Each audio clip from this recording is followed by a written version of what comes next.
베트남 수도 하노이에서 2차 미북 정상회담이 열립니다. 회담 전에 김정은 위원장이 조부 김일성에 이어 54년 만에 베트남을 국빈 방문할 가능성이 커졌습니다. 평양에서 어제 돌아온 비건 특별대표는 오늘 정의용 안보실장, 강경화 장관 등을 잇따라 만났습니다. 비건 대표는 협상 결과가 생산적이라며 김혁철과 다시 만나기로 했다고 밝혔습니다. 자유한국당이 전당대회 날짜와 박심 논란 등의 후보 간 신경전이 벌어지고 있습니다. 바른미래당은 끝장 토론에서 민주평화당과 통합을 놓고 균열을 보였습니다. 오늘 광화문 광장에서 김경수 무죄를 주장하는 집회가 열렸습니다. 한쪽에선 박근혜 석방을 요구하는 집회도 열려 양측 모두 판결에 대한 불신을 광장에서 쏟아냈습니다.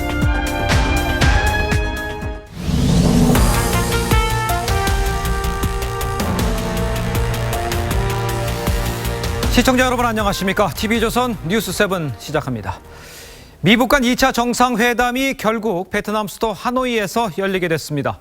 알려진 대로 북한은 하노이를, 미국은 다낭을 원했는데 미국이 양보했다는 분석이 나옵니다. 하노이는 북한 김일성 주석이 2차례 방문한 적이 있습니다. 그렇기 때문에 김정은은 54년 만에 국빈으로 베트남을 찾게 되는 이 그림을 그리게 되는 상황입니다. 평양에서 돌아온 비건 특별대표는 우리 고위 당국자와 연쇄회동을 갖고 이 방북 협상 결과를 설명을 했습니다. 오늘 뉴스7 하노이로 결정된 배경, 또 그리고 비건 대표가 들고 온 이 평양회담의 결과물은 어떤 건지 2차 미북 정상회담 준비 상황을 집중해서 점검하겠습니다. 그럼 먼저 회담 장소가 하노이로 결정된 소식 백대우 기자의 리포트로 시작합니다. 도널드 트럼프 미국 대통령은 트위터를 통해 북한 김정은 국무위원장과의 제2차 정상회담은 베트남 하노이에서 열릴 것이라고 했습니다. 북한이 선호했던 하노이로 결정된 겁니다. 트럼프 대통령은 적대국이었지만 국교 정상화 이후 무역 파트너가 된 베트남의 성공 모델을 염두에 둔 듯 김 위원장의 지도력으로 북한은 경제 강국이 될 것이라는 언급도 했습니다. 북한은 지난 1950년 베트남과 수교 관계를 맺어 하노이에 대사관이 있습니다. 대사관이 있어서 백업이 가능하고 북한과의 통신이 항상 가능하기 때문에 하노이가 관철된 것으로 그렇게 평가할 수 있을 것 같습니다. 물리적 이동거리도 고려됐다는 분석도 있습니다. 평양과 하노이 간 직선거리는 약 2,760km로 김 위원장의 전용기인 참매를 이용해 갈 수 있는 거리입니다. 김정은의 이동 거리가 상당히 좀 만만치 않았겠죠. 북한의 입장에서는 여러 가지 경호 문제가 있을 수 있고요. 하지만 일각에선 실무회담도 평양에서 가진 데 이어 정상회담도 북한이 원하는 하노이로 정하는 등 벌써부터 북한에 끌려다니는 것 아니냐는 말도 나옵니다. TV조선 백대우입니다. 이렇게 되면 김정은 국무위원장의 이번 하노이 방문은 김일성 주석이 1958년, 64년 두 번에 걸쳐서 베트남 하노이 정상회담을 한 이후 54년 만입니다. 김정은은 북한 경제 정책의 변화의 발판이 될 수 있는 이 하노이 행을 앞두고 군부 달래기에 나섰습니다. 윤우리 기자입니다. 김일성 주석은 1958년 11월 베트남 하노이를 첫 방문해 호찌민 주석과 정상회담을 가졌습니다. 1년 전 호찌민 주석이 평양을 방문한 것에 대한 답방 차원이었습니다. 김일성은 1964년 또다시 하노이를 방문했습니다. 호찌민 주석과 김일성은 22살의 나이차가 무색해 보이는 친밀함을 보여주기도 했습니다. 허지명 주석은 우리 수령님의 숭고한 국제주의적 의리에 감격하여 격정에 넘쳐 자기의 심정을 터놓았습니다. 김정은 위원장이 이달 말 하노이를 방문하면 북한 지도자로서 54년 만에 다시 베트남 땅을 밟는 겁니다. 베트남이 공산체제를 유지하며 자본주의를 받아들인 점을 감안하면 개혁의 현장을 직접 눈으로 보는 것이기도 합니다. 하노이행을 앞둔 김정은은 군부 달래기에 나섰습니다. 언제나 병사들을 보고 싶어하며 마음은 늘 그들과 함께 있다는 자신의 심정을 꼭 전해주기 바란다고 절절히 말씀하셨습니다. 이른바 꺾어지는 해도 아닌 군창건 71주년 기념일에 이례적으로 부인 리설주 여사와 인민무력성을 방문해 공연과 연회를 벌였습니다. 김정은은 인민군대가 경제 건설을 위해 한 몫을 해야 한다고 강조했습니다. TV조선 윤우리입니다. 시민군의 탄생을 자, 이런 상황에 평양 회담을 마치고 서울로 돌아온 스티브 비건 미 대북 정책 특별 대표는 어제에 이어서 오늘도 실무 협상 결과를 설명하기 위해서 아주 바쁜 하루를 보냈습니다. 여야 의원들은 이야기를 들으려고 미국 대사관저에 직접 찾아가기도 했습니다. 이채현 기자입니다. 스티븐 비건 미 국무부 대북정책 특별대표 등 미국 협상팀은 방북 전 약속대로 먼저 외교부를 찾았습니다. We're all ears this morning, very eager to learn the outcome of your visit to Pyongyang. We don't know where it's going to go, but we are in the midst of a conversation with the North, and our discussions were productive. 이도훈 한반도 본부장과 만나고 I'm all ears to listen to what you have to say about your stay and the result of your discussion with North Korean side. 가나스기 겐지 일본 측 육자수석 대표와도 만나 한미일 육자수석 대표가 오찬도 함께했습니다. 비건 대표는 이어 청와대로가 정의용 안보실장과 회동했습니다. 여야 의원들은 미 대사관저를 찾았습니다. 한 참석자는 북한이 대화에 굉장히 적극적이었지만 미북 양측이 협상이 아닌 서로 입장만 타진한 수준이었다며 김영철 등 고위급도 만났다는 비건 대표의 말을 전했습니다. 비건 대표는 내일 아침 미국으로 돌아갈 전망입니다. 외교소식통은 성과는 있었지만 미국이 만족할 만한 결과물은 아직 얻지 못한 것으로 알고 있다고 했습니다. 북한은 영변 핵시설의 신고와 동결을, 미국은 종전을 넘어선 평화협정 논의라는 상응 조치를 제시한 것으로 보입니다. 미국은 또 북한 핵시설의 포괄적 신고를 거둬들이고 폐기 약속을 한 특정 시설만 우선 신고하라고 북한에 제시한 것으로 전해졌습니다. 외교가에서는 미국이 한 발 물러선 것이라는 분석도 내놓고 있습니다. TV조선 이채연입니다. 자, 이런 상황에 스티븐 비건 미국 대북 특별 대표가 하노이 정상회담 전에 이 북한 김혁철 대미 특별 대표와 한 차례 더 만나기로 했다고 이 미 국무부가 발표를 했습니다. 2박 3일 평양 일정을 마친 비건 대표가 서울 숙소 근처에서 닭요리집에서 뒤늦은 저녁 식사를 하는 모습도 포착이 됐습니다. 이 소식은 김정우 기자가 전하겠습니다. 비핵화 실무 협상을 이끄는 스티븐 비건 미국 대북 특별 대표는 지난 3일 입국장에서부터 말을 아꼈습니다.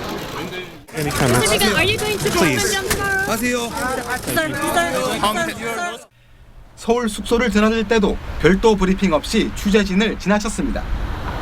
하지만 2박 3일 평양 일정을 마친 뒤엔 비교적 자유로운 모습으로 도심을 활보했습니다.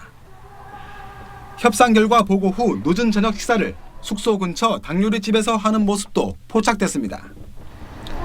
앨리슨 후커 백악관 보좌관과 알렉스 웡 국무부 부차관보 등이 참석한 가운데 밝은 표정으로 맥주잔을 채운 비건 대표는 구체적인 협상 결과에 대해선 함구한 것으로 전해졌습니다. 미국 국무부는 2차 정상회담에 앞서 비건 대표와 북한 김혁철이 다시 만날 예정이라고 했습니다. 미국은 그동안 전직 스페인 대사로 알려졌던 김혁철의 직책을 국무위원회 대미 특별 대표라고 했습니다. 구체적인 추가 실무 협상 시기와 장소는 공개하지 않았습니다. 하노이 미북 정상회담이 20일도 남지 않은 가운데 미북 양측 사이 치열한 줄다리기가 계속 이어질 것이란 전망도 나옵니다. TV조선 김종우입니다. 자, 2차 미북 정상회담 최종 장소를 두고 이제 하노이로 결정이 됐는데 우정엽 세종연구소 미국 연구센터장과 함께 자세히 이야기를 좀 나눠보도록 하겠습니다. 자, 센터장님, 먼저 하노이로 결정된 것에 대해서 미국이 큰 양보를 했다. 우선 이렇게는 볼 수는 있는 겁니까? 어떻습니까? 제가 볼 때는 이제 미국이 다낭을 선호했던 것은 이제 과거 2017년 경험으로 인해서 경호 및 대통령의 이동에 대한 경험이 있었기 때문에 편의상 다낭을 선호했던 것이지 꼭 하노이가 안 된다는 입장은 아니었습니다. 그렇기 때문에 지금 핵 협상을 앞두고 굳이 이 문제를 크게 쟁점으로 만들고 싶지 않은 그러한 것이 반영된 것이 아닌가 생각이 됩니다. 그렇군요. 그럼 54년 만에 이제 김정은이 이제 할아버지처럼 이제 국빈으로 방문하는 모습이 연출이 될 수 있는 상황인데 뭐 노리는 게 있을 거라고 보는데 어떤 것들이 지금 북한으로서는 생각하고 있는 거라고 볼 수가 있습니까? 크게 두 가지 점이 있다고 봅니다. 예. 말씀하신 대로 할아버지 김일성 주석에 이어서 베트남을 국빈으로 방문하면서 좀 예. 정상 국가라는 이미지를 과시하고 싶은 또 공산당 국가들 간의 유대를 강조하고 싶은 생각이 있을 거고요. 예. 두 번째는 현실적으로 지난 싱가포르 방문 때와 같이 국빈 자격으로 초청을 받음으로써 그 비용을 호스팅하는 베트남에서 내주기를 기대하는 그러한 측면도 있을 거라고 생각이 됩니다. 예, 그러면 지금 상황에서 국빈으로 가게 되면 베트남에서 그 비용을 대게 되는 상황인가요? 네, 지난번 싱가포르 방문 때도 싱가포르 총리가 이제 국빈 자격의 방문 형식을 취함으로써 김정은 위원장 등 북한 일행이 싱가포르에 머무는 비용 등을 싱가포르 측에서 부담한 전례가 있습니다. 예, 비건 대표 이야기를 좀 해보죠. 비건 대표 같은 경우도 원래 판문점에서 회기를 하기로 했잖아요. 근데 평양을 들어갔단 말이에요. 이건 어떻게 뭐 양보를 한 겁니까? 아니면 내가 들어가겠다고 하고 미국이 들어가겠다고 한 거라고 봐야 되나요? 어느 쪽이 그걸 선호했는지는 뭐 확실하진 않지만 미국 쪽이 평양을 크게 나빠하진 않았을 것 같습니다. 그렇습니까? 오히려? 네, 그 이유는 지난번 이제 6월 싱가포르 정상회담 이전 판문점에서 6차례 협상이 있었는데 그 협상 과정에 대해서 미국이 매우 불만족했습니다. 그 이유는 이제 북한의 협상단이 충분한 권한이 없었기 때문에 사사건건 이제 본국에 보고를 하고 또 지침을 받아야 되는 상황이었습니다. 그렇겠죠. 그렇기 때문에 이제 시간이 얼마 없는 상황에서 스티븐 비건 대표 측은 오히려 평양에 가서 하는 것이 북한의 빠른 의사결정을 좀 촉구할 수 있다는 의미에서 평양에 간 것이고 그리고 또 하나는 미국으로서는 이미 입장이 다 정리가 되어서 스티븐 비건 대표에게 충분한 권한이 있다는 점을 좀 과시하고 싶은 그런 생각도 있었을 것 같습니다. 그런 목적이 있어서 평양에 들어갔는데 결과물을 보면 지금 장소 결정된 것 이외에는 김혁철과 정상회담 전에 한 번 더 만난다. 이거 말고는 없어요. 어떤 것들이 결과물이 나왔다고 예상을 할 수가 있겠습니까? 물론 결과물이 있다고 하더라도 정상회담에서 발표를 해야 되기 때문에 발표를 하지 않았을 가능성이 있습니다. 하지만 이번 회담을 앞두고 북한과 미국의 입장차가 워낙에 크기 때문에 과연 2박 3일이라는 시간이라고 하더라도 그 입장차가 좁혀졌는지에 대해서는 의문이 있습니다. 미국은 여전히 제재 완화에 대해서 부정적이고 그리고 이번에 스티븐 비건 대표가 평양 방문 전에 이야기를 했듯이 북한의 영변 이외 핵시설 폐기까지도 원했던 반면에 북한은 영변 시설 같은 것의 폐기를 하기 위해서는 미국이 그에 상응하는 조치, 다시 말해서 제재 완화를 요구하고 있었습니다. 그렇기 때문에 과연 제재 완화에 부정적인 미국과 제재 완화를 상응 조치로 요구하는 북한 간의 입장 차이가 좁혀질 수 있었을지는 상당히 의문시되고 있습니다. 그렇다 그러면 지금 2차 정상회담이기 때문에 뭔가 성과물 같은 것이 확실히 나와줘야 할 것 같은데 지금 상황에서 어느 협상 결과가 어느 정도는 예측이 가능합니까? 어떤 정도가 나올 수 있다고 보십니까? 지금 가장 중요한 문제는 과연 트럼프 대통령과 김정은 위원장이 최종 목표에 대해서 합의할 수 있느냐 하는 점입니다. 그렇습니다. 지금 우리는 이제 한반도의 비핵화라는 단어를 사용하고 있지만 그게 최종 목표겠죠. 2005년 9.19 합의 때는 북한이 가지고 있던 모든 핵무기와 핵물질을 포기하고 NPT에 복귀하고 IAEA의 검증을 받는다는 매우 구체적인 목표를 상정을 했습니다. 지금 조명균 장관이 국회에서 이야기했듯이 북한이 이야기하는 한반도의 비핵화와 국제사회가 말하는 한반도의 비핵화 개념이 같지 않을 수 있기 때문에 이 목적지를 무엇보다 확실히 정하고 합의하는 것이 향후 이 목적지에 도달하기 위한 로드맵을 작성하는 데 매우 기본적인 요인이 될 것이라고 봅니다. 알겠습니다. 지금까지 우정엽 세종연구소 미국연구센터장이었습니다. 감사합니다.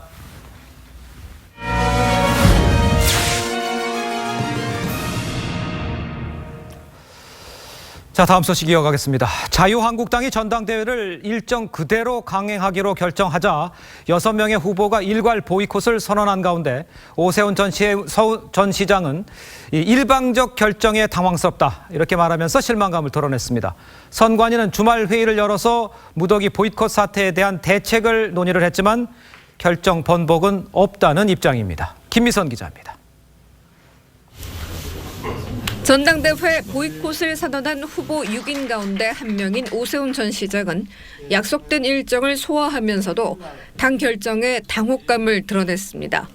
무를 칼로 자르듯이 그냥 너무 일방적으로 결정을 한 것 같아서 입장을 표명했던 당권 주자 6명이 지금 굉장히 당황스러운 상태고요.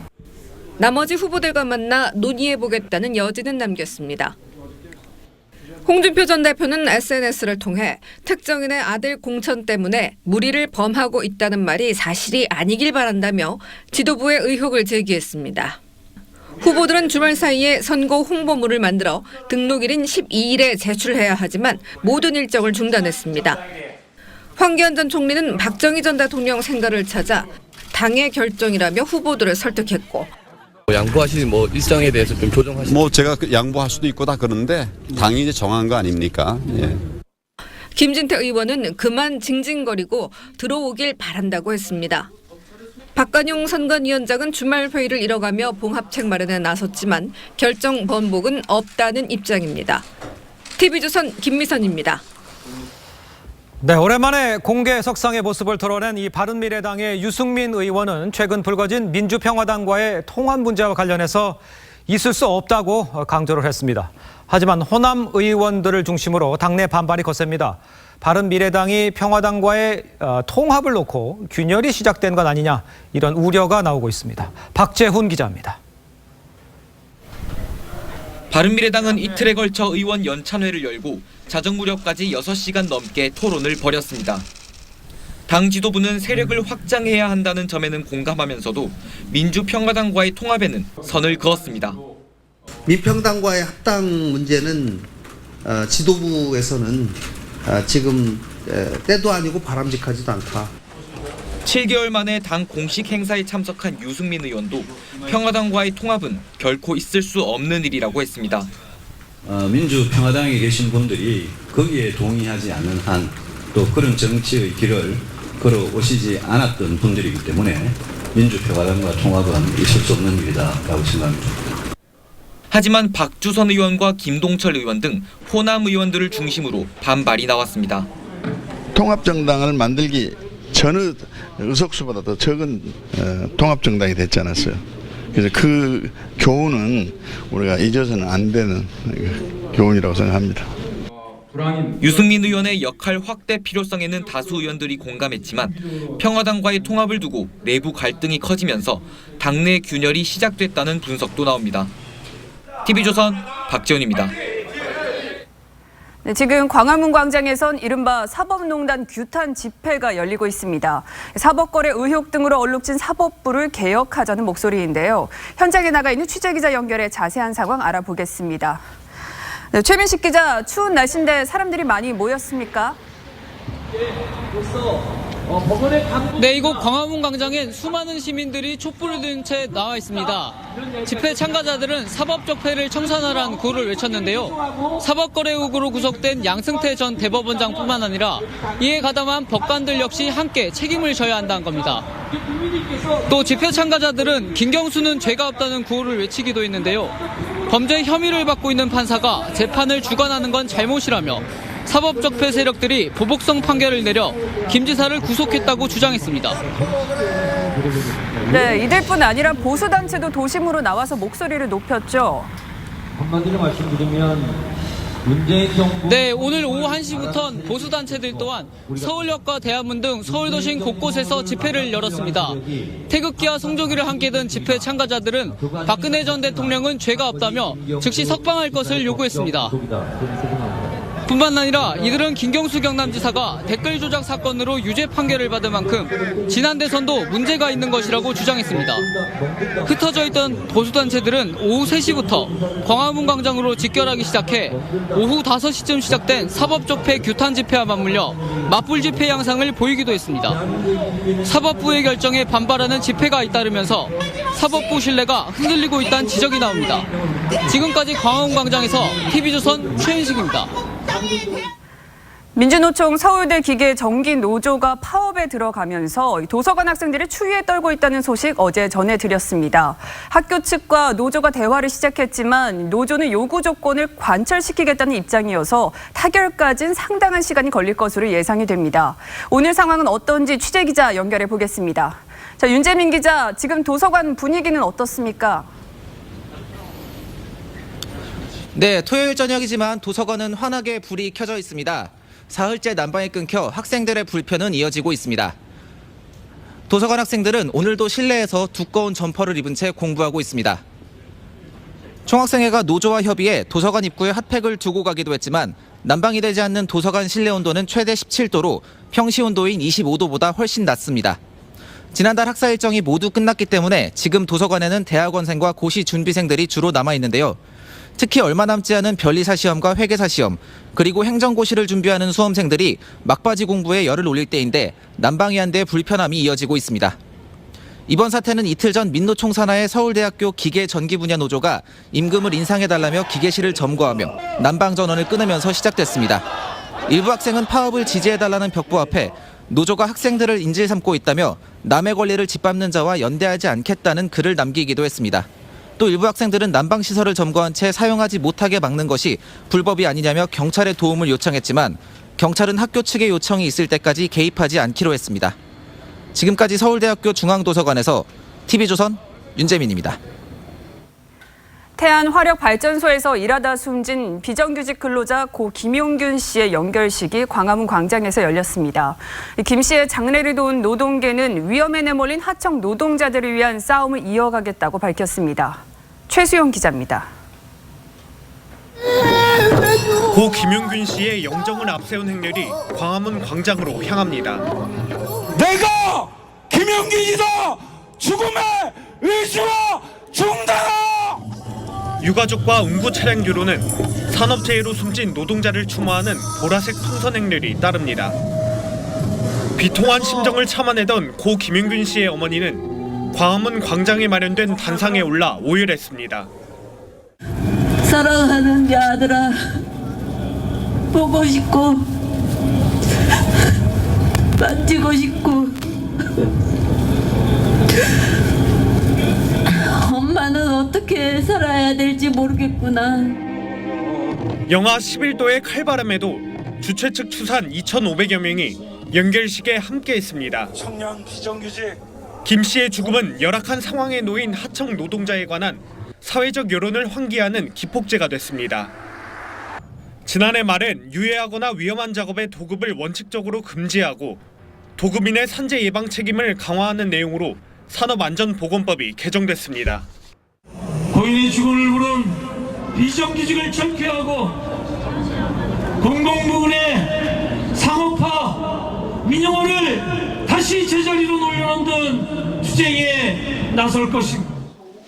김 씨는 숨진 지 62일 만에 경기도 마석 모란공원에서 영면에 들었습니다.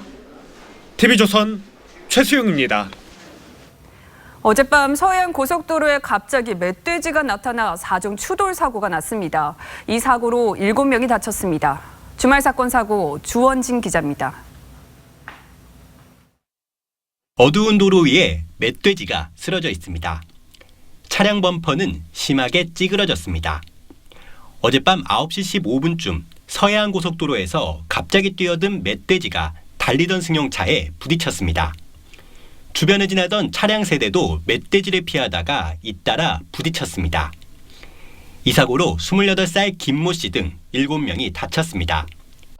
멧돼지 피해서 갓길에 이게 정차 중에 있나 봐요. 그 차량을 뒤따르던 차량들이 이제 추돌한 거죠.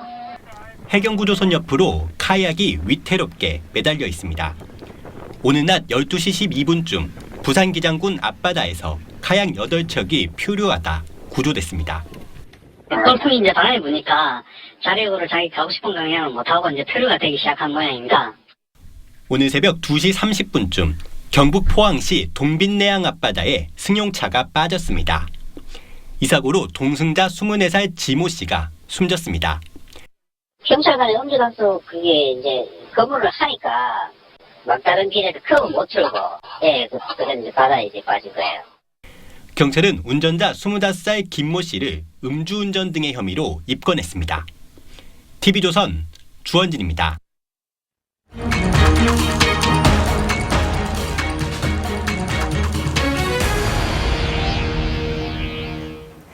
중부지방에는 아직 한파특보가 내려져 있지만 남부지방에는 봄의 전령으로 불리는 꽃들이 하나둘 피어나고 있습니다.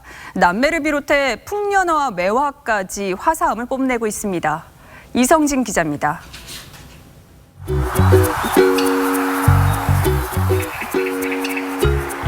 남매가 노란 꽃망울을 터뜨렸습니다. 섣달에 피는 매화라 해서 이름 붙은 남매.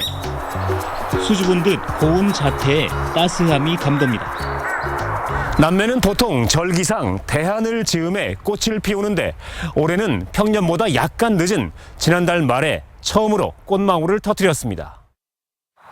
풍년화도 고개를 내밀었습니다. 이른 봄 소담하게 꽃이 피면 그해 풍년이 든다 하여 풍년화로 이름 붙여졌습니다. 보통 2월 말이나 3월부터 꽃이 피는데 올해는 좀 일찍 화사한 꽃잎을 드러냈습니다. 관람객들은 갓 모습을 드러낸 꽃을 보며 봄 기운을 느낍니다.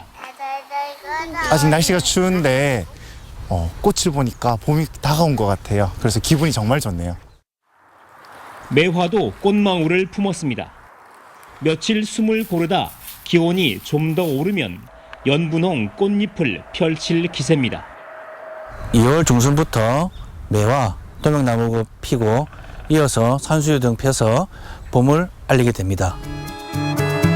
한겨울 모진 추위를 견디고 한두 송이씩 피어나는 꽃들이 성큼 다가온 봄을 알리고 있습니다.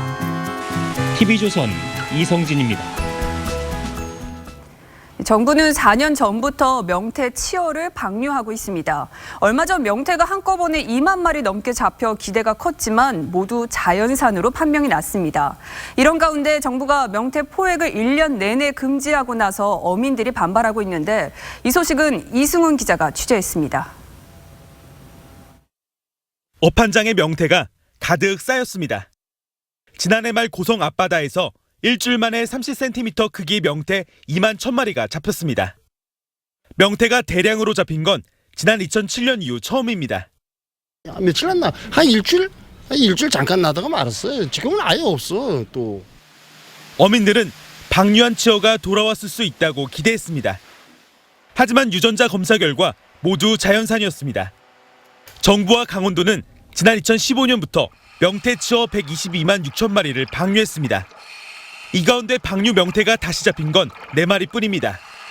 성체까지 크는 확률이 진짜 또 몇만 분의 1밖에 안 되잖아요, 실제로. 그렇게 봤었을 때는 4마리라도 있었다는 건 사실 대단히 큰 성과로. 정부는 지난달 22일부터 방류 명태를 보호하기 위한 금어기를 시행했습니다. 법 개정으로 어민들의 명태 포획이 연중 금지됩니다. 어민들은 방류 사업 효과 검증도 없이 금어기를 정했다며 반발합니다. 명태가 같이 포획되다 보니까는 어민들이 지금 겁이 나서 단속될까봐 겁이 나서 지금 그물 못 넣고 있어요. 이면서 해수부는 일반 그물에 걸린 명태를 연구용으로 수매하는 방안을 검토하고 있습니다. TV조선 이승훈입니다. 해외 유명 화장품 브랜드가 일주일가량 반값 할인 행사에 나섰는데 매장마다 긴 줄이 늘어서는 진풍경이 벌어지고 있습니다. 그런데 반값 할인을 해야 해외 판매 가격이랑 비슷해지는 상황이어서 마냥 좋아할 일은 아닌 것 같습니다. 최은정 기자입니다. 명동의 한 수입 화장품 매장. 입구 밖까지 긴 줄이 늘어섰습니다. 반값 할인 행사를 시작한 그제부터 매장마다 이렇게 소비자들이 몰리고 있습니다. 이번에 그냥 할인율이 좀 높아서 그냥 평소에 좀 부담스러워서 못 사던 거 쇼핑하러 좀 나오게 됐어요. SNS엔 수십 명씩 대기하는 사진과 이른바 구매 인증샷이 이어집니다. 국내 화장품 브랜드들도 대폭 할인 행사에 나서고 있지만 손님 대부분이 해외 관광객들로 내국인의 발길은 뜸합니다. 유독 이 수입 브랜드에 사람이 몰린 건 원체 비싼 가격 때문입니다. 실제 비교해보니 한국에서 15,000원에 팔리는 복숭아 모양 입욕제는 영국에선 3.95파운드, 우리 돈 약 5,800원으로 40% 값밖에 안 됩니다. 일본 가격도 760엔으로 우리나라 대비 거의 절반 수준입니다. 이 때문에 할인 행사를 계기로 해외 직구에 관심을 보이는 소비자도 많습니다. 미용이라든지 수입 국가라고 보시면 될 것 같아요. 일본 같은 경우나 영국 같은 경우는 이제 판매하는 것 자체 국가에서 생산을 하고 자체에서 판매를 하기 때문에 소비자들이 고가 수입 브랜드의 할인 행사를 마냥 반기기는 어려워 보입니다. TV조선 최윤정입니다. 요즘 스마트폰 동영상 시청자가 늘면서 직접 1인 방송 제작에 도전하는 분들도 늘고 있죠. 제대로 된 콘텐츠를 만들기 위해선 장비도 만만치 않게 필요하다는데요. 영상 음향 장비 업계는 때 아닌 호황을 맞았습니다. 정준영 기자입니다. 스튜디오에 온에어 사인이 들어오고 음악이 시작됩니다.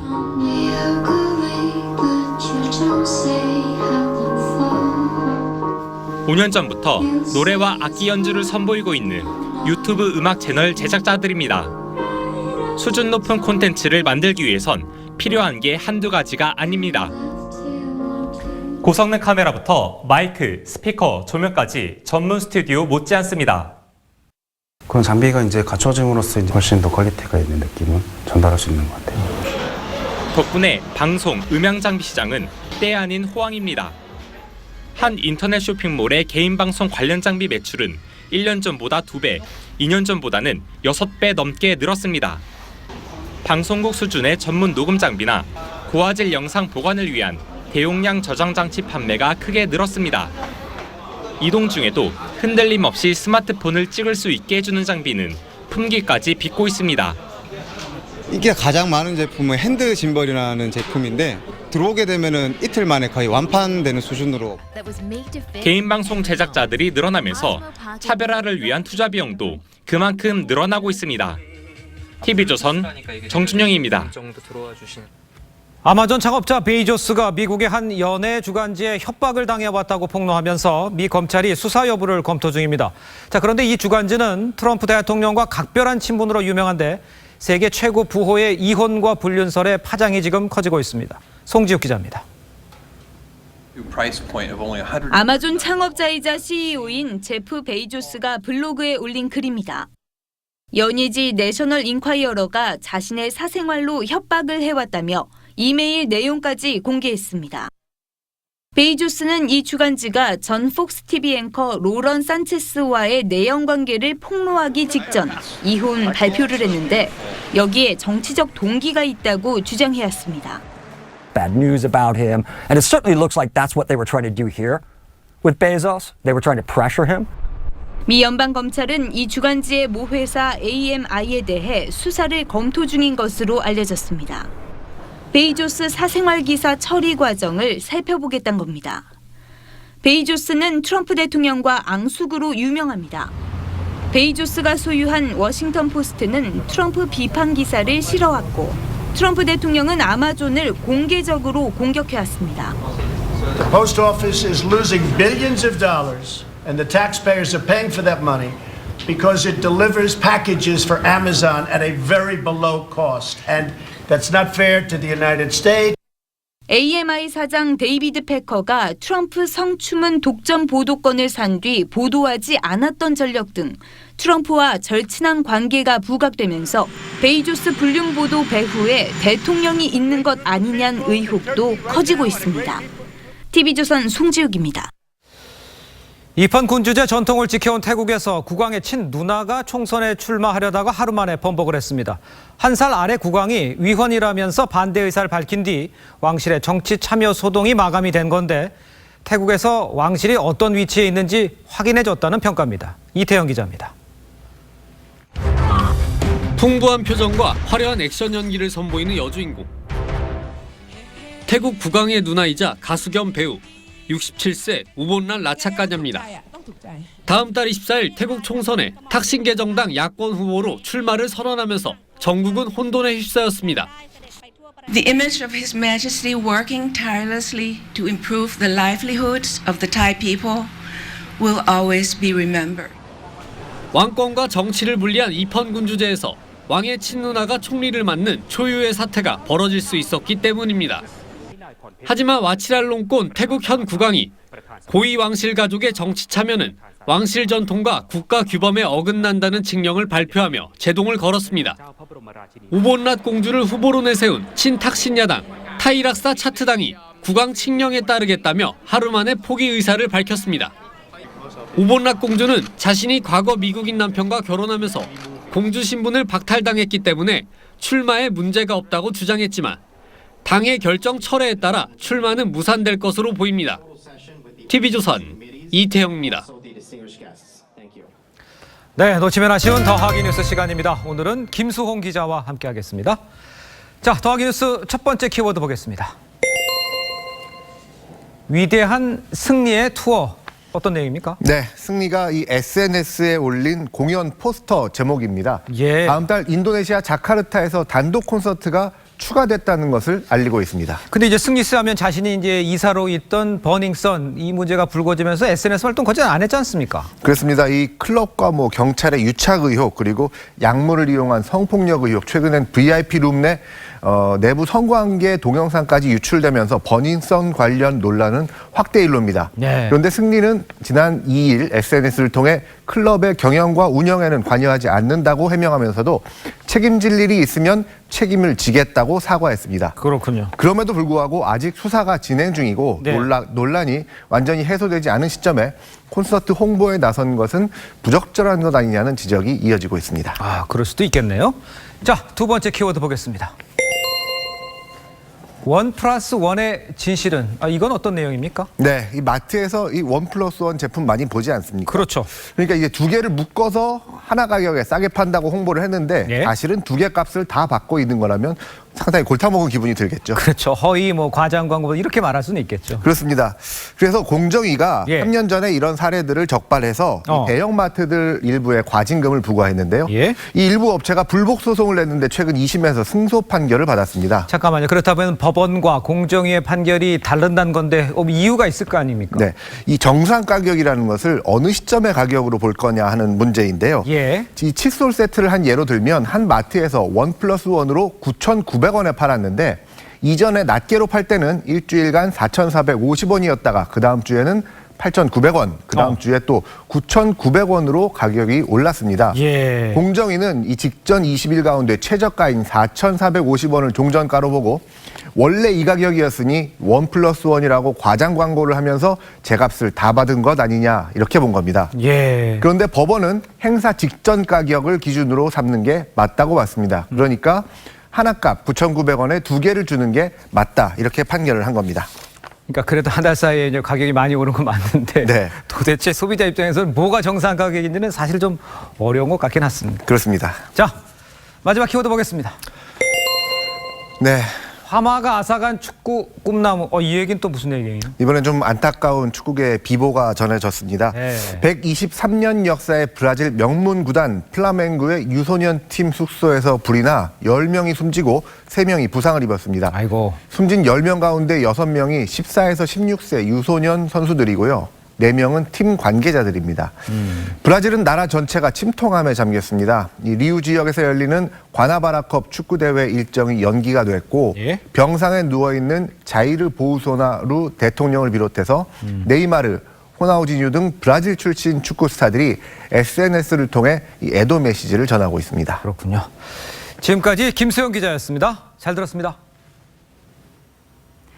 TV조선 예능 프로그램 연애의 맛에서 필연 커플로 사랑받은 이필모 서수연 씨가 오늘 100년 가약을 맺었습니다. 홍현주 기자가 결혼식에 다녀왔습니다. 필연 커플이라는 애칭으로 불린 이필모 서수연 씨의 결혼은 서울의 한 호텔에서 비공개로 진행됐습니다. 연애 프로그램에서 만난 커플이 실제 부부가 된 건 이번이 처음인 만큼 많은 하객들이 결혼식에 참석해 두 사람을 축복했습니다. 프로그램을 통해서 이렇게 좋은 인연을 맺어서 너무너무 하여튼 축하하고 하여튼 행복하게 잘 사시기 바랍니다. 배우 이필모 씨와 인테리어 디자이너 서수연 씨는 지난해 9월 첫 만남을 가졌습니다. 열애 6개월 만에 깜짝 결혼 발표를 해 많은 시청자들을 놀라게 했습니다. 성탄절 뮤지컬 무대에서의 떨리는 프로포즈부터 부족하겠지만 내가 항상 있을게. 고맙습니다. 웨딩 화보 촬영과 혼수 마련까지 결혼 준비의 중요한 대목들은 프로그램을 통해 모두 공개됐습니다. 우리 화이트 습하니까 그 앞에 이거 깔면 화사해 보일 것 같아. 서로를 향한 진심 어린 사랑 고백으로 매회 화제를 불러 모았던 필연 커플의 결혼에 시청자들의 응원이 쏟아지고 있습니다. TV조선 홍현주입니다.